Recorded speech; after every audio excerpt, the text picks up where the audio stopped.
Saludos y bendiciones, familia en Cristo. Dios les bendiga a cada uno de ustedes. Bienvenidos a otro video lectura más. Les saluda su amigo y hermano Eric. Y pues bueno, vamos a continuar en esta noche. Vamos a estar hablando, continuando sobre la soberanía de Dios en la elección. Un tema preciosa. Algunos no les gusta, les desagrada por el hecho de creer o pensar que Dios es injusto a elegir a unos y no a otros. Y sabemos que Dios, ¿verdad?, tendrá misericordia de quien Él tenga misericordia, se compadecerá de quien Él se compadezca. Y es Dios quien elige. Pero antes que nada debemos recordar que todos estábamos bajo condenación. Nadie podía decir, oh, no, no, yo era suficientemente bueno, no. Todos estábamos bajo condenación y solo por la gracia de Dios, los que hemos llegado a creer en Él, por la elección que Él ha tenido antes que el mundo fuese creado. Dios ya nos había escogido, Dios nos había elegido, nos llamó, nos escogió, nos justificó, nos santificó, nos glorificará. Y pues bueno, vamos a hablar sobre eso, abordar sobre eso, sobre todo de los versículos del capítulo 9 en la epístola a los Romanos, capítulo 9 versos 13 al 22. Y pues bueno, demos inicio a la lectura que dice en el nombre del Padre, del Hijo y del Espíritu Santo, tal como está escrito: a Jacob amé, pero a Esaú aborrecí. ¿Qué diremos entonces? ¿Que hay injusticia en Dios? De ningún modo. Dios había profetizado acerca de Esaú y Jacob. Ambos nacieron en pecado. Eran hijos de la ira por naturaleza, como lo eran todas las demás personas. Y si hubieran sido dejados en su condición caída, hubieran continuado en pecado durante toda la vida. Pero por razones santas y sabias que no nos son dadas a conocer. Esta es una parte del misterio que nosotros no tenemos la respuesta, pero podemos descansar en la soberanía de Dios, teniendo en mente que todo lo que Dios hace actúa de una manera perfecta, de una manera justa y de una manera recta. Entonces Dios se propuso cambiar el corazón de Jacob y dejó a Esaú en su maldad. El apóstol, cuando nosotros leemos esta porción, él anticipó y con mucha razón que su enseñanza acerca de la elección soberana iba a suscitar toda clase de objeciones. Persona, no, pues es que Dios es injusto. ¿Cómo es que salva a unos y no a otros? ¿Cómo es que él no permita que los otros lo busquen? Y creo que en ese sentido es aquí donde es tan importante un estudio profundo en la palabra del Señor, sobre todo bajo la guía del Espíritu Santo, procurando, ¿verdad?, ver el contexto de lo que se está hablando. No nomás puedo yo saltar a este capítulo sin antes haber ido verso por verso desde el capítulo 1, viendo los diferentes puntos que iba a estar y que ha estado tocando Pablo, que ha hablado sobre la condenación que está bajo tanto los judíos como los gentiles, pero que la salvación de Dios, la redención de la humanidad ha sido establecido por Dios tanto para judíos como para también los gentiles. Que nadie hay que busque a Dios. Todos se hicieron inútiles. Ni una sola persona pudiera por sí solo buscar al Señor. Y tomando esto en mente, Pablo anticipa de nuevo. Vemos desde el capítulo 1, está anticipando objeciones. Es como si estuviera frente a un objetor que se está oponiendo. No, pero ¿qué tal esto? No, pues mira, y esto, no, pues será Dios injusto. No, y Pablo aclara que no, para nada. Um, la gente hasta el día de hoy sigue acusando a Dios de ser injusto.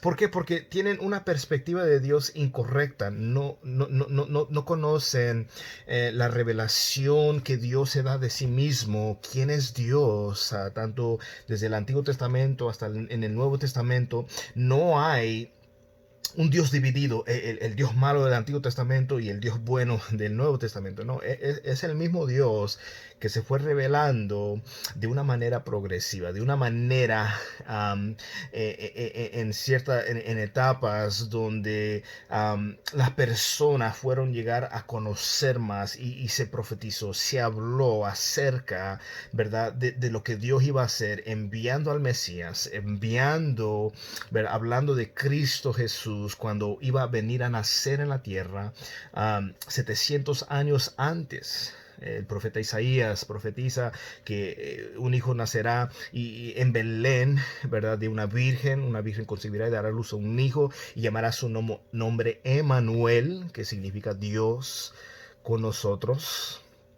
Y por lo tanto, aquí nosotros podemos darnos cuenta que es Dios, quien hace la elección de las personas que van a venir a Él.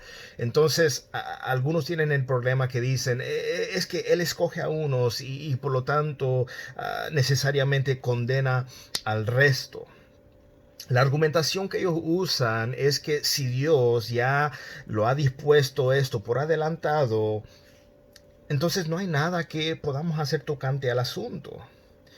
Y afirman que Dios es injusto al condenar a los demás. Es injusto que Él salve a unos y condene a los demás. Pero si nosotros ponemos atención al contexto, si nosotros empezáramos de nuevo a leer ahí en el capítulo 9, lo que vimos en el video de la semana pasada, cómo es que Dios, hablando de Esaú y Jacob, que el mayor servirá al menor, Dios había elegido a Jacob y antes que estas criaturas, estos pequeños, aún antes que nacieran, antes que hicieran ni lo bueno, antes de que hicieran lo bueno o lo malo, Dios hizo una elección soberana, no en base a lo que Él vio en el futuro, vio que Jacob lo iba a aceptar y que Esaú no, y por lo tanto escogió a Jacob. No, esa no fue la razón. Es más, dice la palabra de Dios que no fue por ningún mérito, sino más bien esto es por gracia. La palabra gracia significa, la traducción de la palabra original significa el favor no merecido. Entonces nosotros recibimos el favor no merecido de parte de Dios. ¿Por qué? Porque estábamos bajo condenación. ¿Y qué hace Dios? Interviene.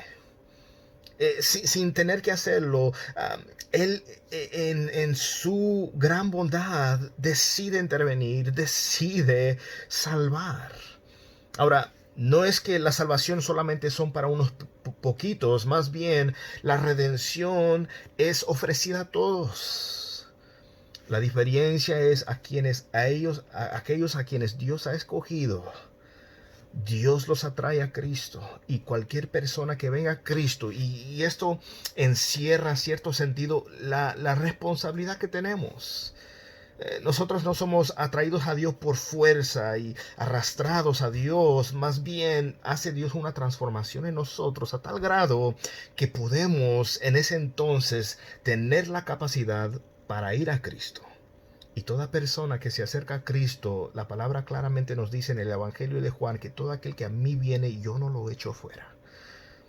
Pero para poder venir a Cristo, Dios tiene que hacer una obra en nosotros.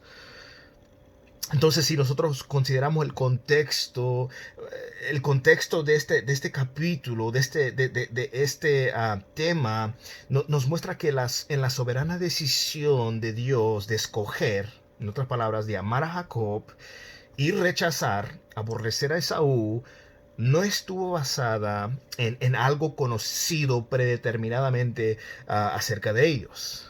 No es que el Dios vio, no, sino más bien los eligió por el puro afecto de su voluntad antes que hicieran bien o mal. antes que pudieran hacer algún mérito o obra, haciendo claro, como lo dice en Efesios 2:8, que esto no es por méritos, la salvación no es por méritos, la gracia que recibimos de Dios no es por ningún mérito de nosotros, no es por ninguna obra que nosotros podamos hacer, sino por su soberanía y por su gracia, por el favor no merecido de parte de Dios.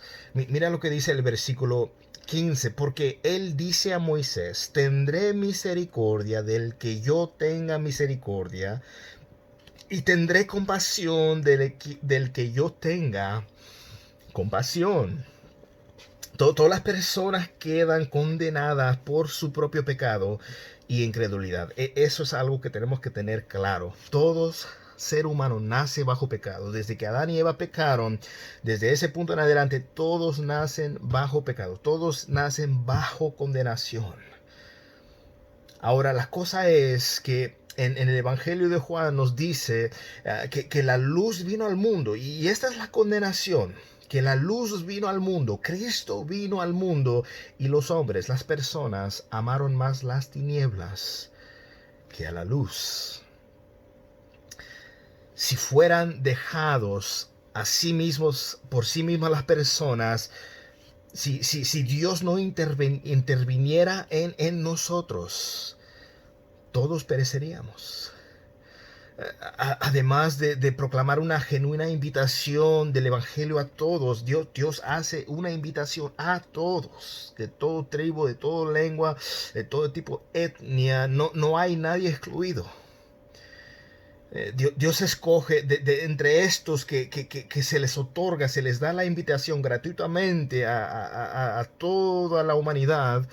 Dios escoge entre estos a algunos que ya estaban condenados, estábamos bajo condenación, para que nosotros llegáramos a ser objetos de su gracia, recibiéramos el favor que no merecíamos nosotros.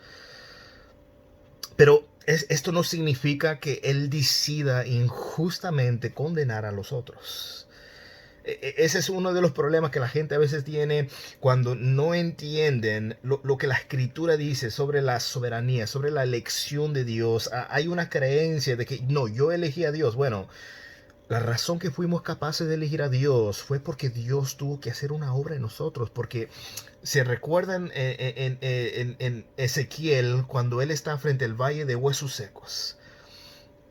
Llega Ezequiel, está viendo los huesos secos. Y si Ezequiel empezara a decir: hey, por favor, reviven, nada hubiera pasado. Pero Dios le dice: profetiza, habla, di mi palabra a estos huesos secos. Y Ezequiel el profeta dice, habla la palabra de Dios y reviven. Y él ve delante de él un ejército. Empiezan a recobrar, ¿verdad? Los tendones y huesos, carnes y todo. Pero aún así, teniendo todo cuerpo, ya estando ahí, aún estaban sin vida. Y Dios dijo: sopla aliento de vida. Y él, hermanos, sopló.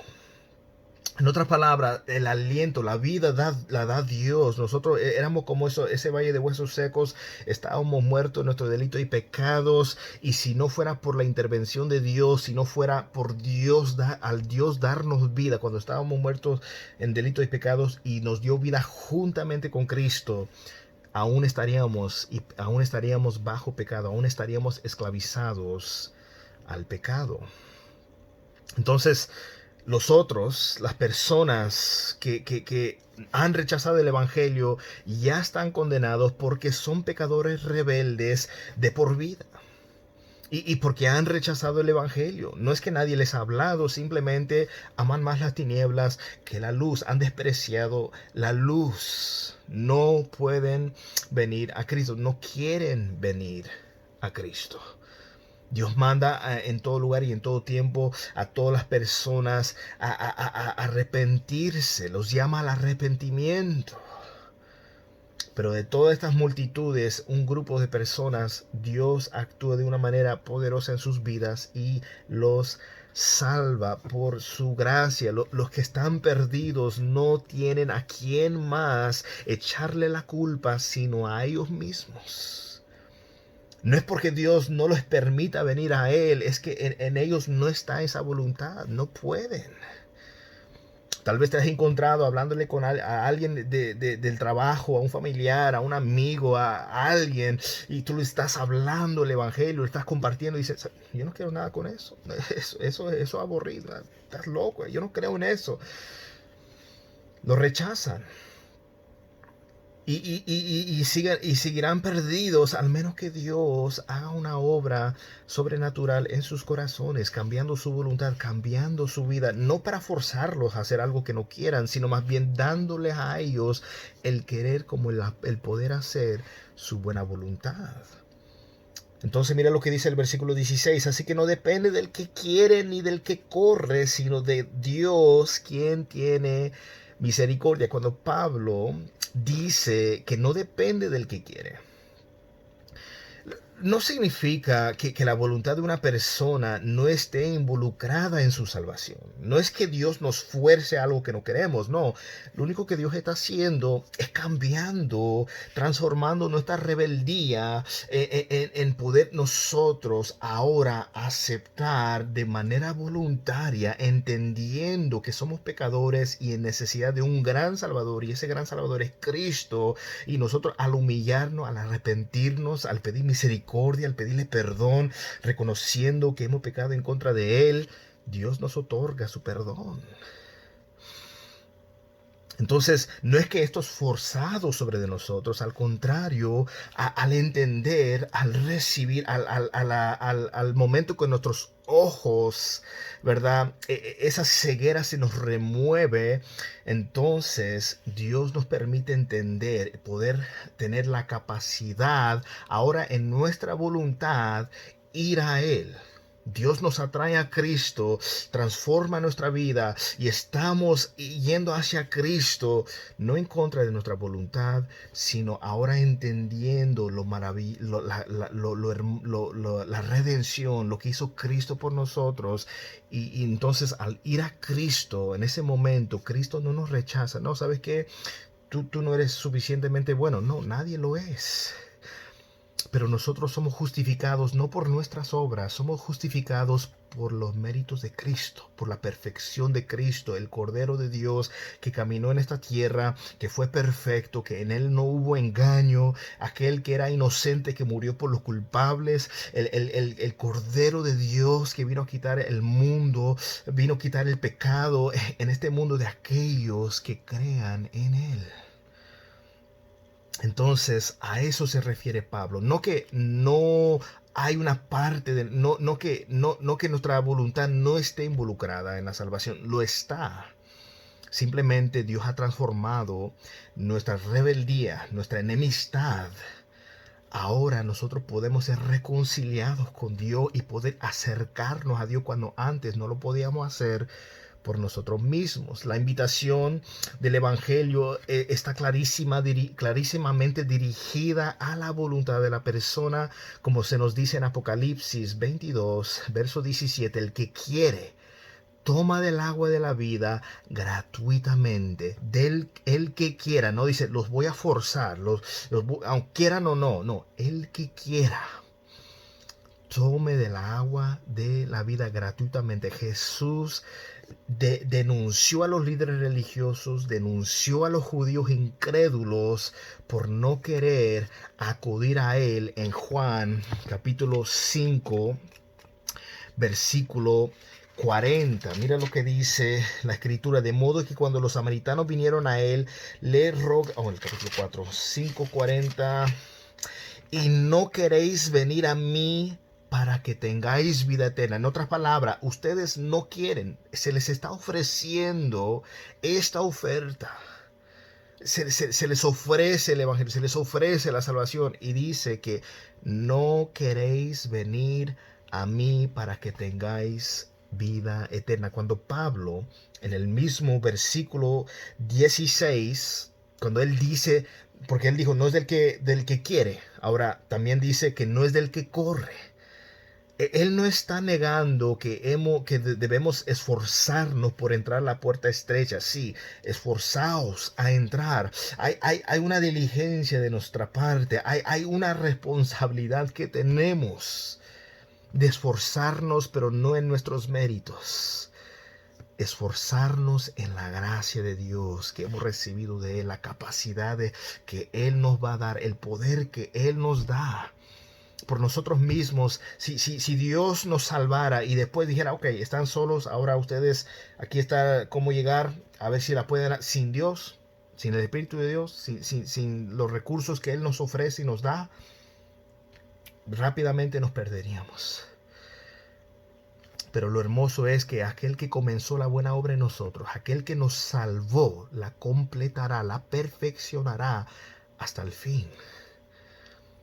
Entonces, no es ni el querer de nuestra parte, ni el correr puede facilitar la salvación que necesitamos. Tú dices, no, es que yo quise. No estaba en nosotros, no podíamos. No es ni el querer ni el correr puede facilitar que la salvación que tanto necesitamos, ni puede capacitarnos para entrar a las bendiciones que esta salvación que es de Dios puede proveer, que provee, que da. Por nosotros mismos no tendremos el querer nuestra salvación, ni haremos esfuerzo alguno por alcanzarla. Si se tratara de que Dios me dejara a mí, sin obrar en mí, sin tratar conmigo, si Dios me dejara a mí mismo elegir, yo nunca podría elegirlo. No querría elegirlo. No hay quien busque a Dios, ni hay ni siquiera uno que pueda buscar a Dios por sí mismo. Recuerden que en este mundo todas las religiones y creencias, aparte del cristianismo, te enseñan, tú busca a Dios, tú sube a la cima, tú encuéntralo, cualquier camino, no importa el camino que escoges, sea el Islam, sea el Hare Krishna, sea el budismo, lo que sea, mormonismo, los testigos de Jehová, lo que sea, tú escoge el camino y sube a la cima. En el cristianismo nosotros estamos abajo, ni queremos buscar a Dios, ni queremos nada con Dios. Pero ¿qué hace Dios? Que es que quien está en la cima, Él baja y viene hacia nosotros. Él viene a los pecadores. Vino nuestro Señor Jesucristo a buscar lo que se había perdido. Me encontró a mí. Yo estaba perdido. Antes del final del 2006 yo estaba perdido, pero Cristo vino y me encontró perdido. Y me rescató y me salvó. Yo no quería nada con Él, yo no lo estaba buscando, pero Él vino a mí y Él trató conmigo y Él obró en mi corazón y Él me removió la ceguera que yo tenía y trató conmigo de una manera que yo me rendí a Él de manera voluntaria, caí a sus pies, le pedí su misericordia, le pedí perdón y Él en su gracia me salvó. Todo en la salvación humana procede de Dios, porque dice Isaías que la salvación le pertenece a Jehová, la salvación le pertenece a Dios. Jesús, dice Hebreos 12:2, que Él es el autor, el que inicia la fe, y el consumidor, el que la completa. Entonces Dios inicia la salvación y a la vez también es quien la completa. Entre el proceso estamos en la santificación, estamos avanzando, creciendo, madurando. Estamos nosotros en un proceso de santificación. No somos perfectos. Es un error que un cristiano piense, yo soy perfecto, no peco. Mira, estando en este cuerpo corrompido, pecamos. En acción, en actitud, en gestos, con nuestras palabras, ofendemos a nuestros prójimos, a nuestra familia, a personas de nuestra congregación, ofendemos a nuestros compañeros de trabajo, gente que no es creyente, no es cristiana, y ¿me entiendes? ¿Y qué hace el Espíritu Santo que mora en todo creyente verdadero? Lo redarguye, lo guía al arrepentimiento. Esa actitud está incorrecta. No va de acuerdo a los principios bíblicos. Eso que estás haciendo de fraude no es recto, aunque nadie te está viendo. Tú piensas que nadie te está viendo. Dios ve todas las cosas. Y entonces nosotros tenemos que entender que nosotros hacemos lo bueno no porque eso nos salva, eso no puede salvarnos. Hacemos lo bueno porque es evidencia de que hemos sido salvados por Dios. Yo fui elegido por Dios. Explícame eso, ¿por qué? No es porque yo fuera bueno. Al contrario, yo soy merecedor de la ira de Dios. Yo soy merecedor de ser lanzado en el infierno, pero fue la gracia de Dios que me ha rescatado de la condenación. Ha sido removida la condenación. Antes del final del 2006, yo estaba bajo condenación y por algunos años estuve en la iglesia y sí, me gustaban los cantos y sí, pero yo no tenía una relación con Dios. Hay personas a nuestro alrededor. Soy cristiano. ¿Por qué? Bueno, es que nací en un hogar cristiano. Mis papás son cristianos y automáticamente yo soy. El cristianismo no se hereda. Nadie puede ser cristiano porque los padres fueran cristianos. Todo aquel que ha creído en Cristo es porque ha nacido de nuevo. No por nacer en un hogar cristiano, no, porque ha nacido de Dios. Dios ha obrado en su corazón, en su vida. Entonces eso es algo que nosotros tenemos que tener en mente. La salvación procede de Dios. La salvación es de Dios. La elección le corresponde a Dios y lo hace no por méritos, lo hace no porque vio en el futuro que yo estaría haciendo videos hablando de la palabra de Dios. No, por el puro afecto de la voluntad de Dios, por su amor, es por la cual Él me ha salvado. Versículo 17, mira lo que dice, porque la escritura dice a Faraón, para esto mismo te he levantado, para demostrar mi poder en ti y para que mi nombre sea proclamado por toda la tierra. Así que del que quiere, tiene misericordia y al que quiere, endurece. Esto no significa que Dios haya creado incredulidad o cualquier acto de maldad en el corazón del faraón. No, Dios no puso esa maldad en el corazón del faraón. Dios no creó la incredulidad en el faraón, sino más bien retiró toda influencia divina que actuara como restricción al pecado. Mira, yo fui a la universidad y crecí en la iglesia, pero yo no tenía relación con Dios. Y yo puedo testificar de cómo Dios en cierta manera no me permitió estar en ciertas circunstancias y en ciertas situaciones y hacer ciertas cosas, como que algo me detenía. Y fue la restricción de Dios. En este sentido, Dios removió toda restricción sobre la vida del faraón y permitió que su corazón perverso, ya estaba perverso, Dios no la pervertió, no, el corazón de faraón ya estaba perverso. Dios permitió que él actuara de acuerdo, sin restricciones, a su maldad, a su crueldad. Permitió esto, procuró su propio pecado sin estorbo alguno. Pero mira lo que dice el 19. Me dirás entonces por qué he puesto de haber reproche a Dios. Porque ¿quién resiste a su voluntad? Al contrario, ¿quién eres tú, oh hombre, que le contestas a Dios? ¿Dirá acaso el objeto moldeado al que lo modela, ¿por qué me hiciste así? ¿O no tiene el alfarero derecho sobre el barro de hacer de la misma masa un vaso para uso honorable y otro para uso ordinario?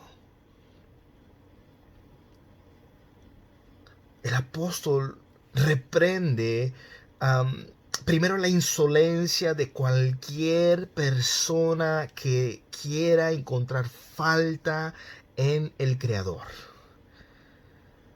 El hombre, el ser humano es finito, tiene límites, está cargado de pecado, cargado de ignorancia, debilidad. Y en esta situación no está en condiciones para debatir con Dios, para ponerse al tú por tú con Dios, ni de poner en tela de juicio la sabiduría o la rectitud de los caminos de Dios. El alfarero es Dios. El ser humano es el barro que está perdido, es un pecador, y si el alfarero lo deja solo, sería toda la humanidad. Si Dios nos hubiera dejado solos, toda la humanidad junta sería enviada al infierno. Y Dios sería absolutamente justo y recto en hacer y actuar de esa manera. Pero en lugar de hacer eso, selecciona soberanamente a un grupo de pecadores, los salva por su gracia, los conforma a la imagen de su Hijo. ¿Y tiene Él el derecho de hacer esto? Recordemos que no está condenando injustamente a los demás al infierno. Ya están condenados por su propia obstinación y incredulidad. Dios tiene la autoridad absoluta para hacer de la misma masa un vaso para uso honroso u otro para uso despreciable. Dios tiene esa autoridad.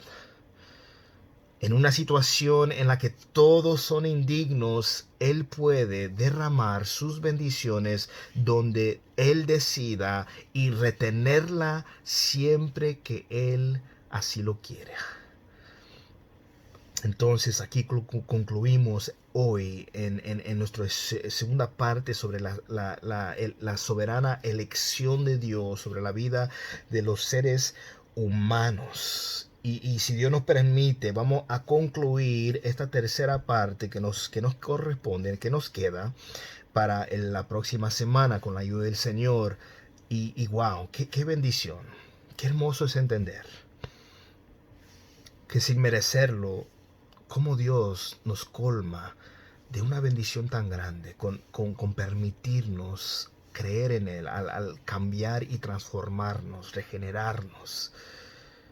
No somos perfectos, no, claro que no, pero vamos caminando hacia la madurez, vamos caminando hacia la perfección, hacia el día cuando el Señor nos glorifique, donde este cuerpo corrompido ya no más exista, sino que Él nos dé un cuerpo glorificado. Yo me gozo con esta enseñanza, esta doctrina de la elección de Dios. Es algo que yo no voy a decir, explícame por qué Dios escoge a unos y no a otros. Mira, todo ser humano es malo. No hay nadie que sea bueno, sino solo Dios. Y Dios, ¿qué hace? Salva a gente mala. Él salva a aquellos que son vil, aquellos que son menospreciados, aquellos que la gente margina, la sociedad margina. Ves a alguien tatuado, no hombre, ese no tiene, Dios no lo puede salvar. Y Dios salva a las personas, al más vil pecador. Pero lo hace en su gracia, no forzándolo, no en contra de su voluntad, al contrario, transforma su voluntad para capacitarlo, para poder acercarse a Dios. Sin esa intervención de Dios, aún ahorita mismo nosotros que hemos creído en Él, estaríamos aún perdidos si no fuera por Dios interviniendo en nosotros, en su soberanía, con su poder, cambiándonos y ayudándonos a entender estas verdades preciosas, porque al que el Hijo libertare, esa persona será verdaderamente libre. La verdad nos hará libres. Permitamos que la palabra de Dios haga eso, hacernos libres en su verdad. Bueno, hemos concluido nuestro estudio en esta noche. Simplemente despido de sus oraciones. Estoy trabajando en un proyecto de un podcast que voy a estar haciendo, pero esta va a ser dirigida en inglés. Dependiendo con el tiempo y todo y cómo va todo ahí, puede que lo haga también dirigido en español, pero solamente les pido de sus oraciones. Hay esto que Dios ha puesto en mi corazón para poder hacer, y es mi anhelo poder, ¿verdad?, hacerlo solamente si esto glorifica y honra al Señor. En los tiempos en los cuales vivimos necesitamos, a la luz de las Escrituras, saber, poder entender, ¿verdad?, todo lo que está aconteciendo, lo que está sucediendo, lo que está por suceder, a la luz de lo que Dios nos da en la palabra de Dios, al poder tener esperanza, al poder tener, ¿verdad?, gozo al saber de lo que nos espera, aunque suframos un poquito, aunque tal vez padezcamos, suframos, pero la gloria venidera no se compara. Este sufrimiento temporal no se compara con la gloria venidera que se aproxima. Entonces yo le pido de eso, de por favor, que me mantengan sus oraciones, y espero, verdad, que estos videos continúen y puedan continuar de ser de bendición para sus vidas, y que Dios me los bendiga, que la paz y la gracia de nuestro Señor Jesucristo sea con cada uno de ustedes.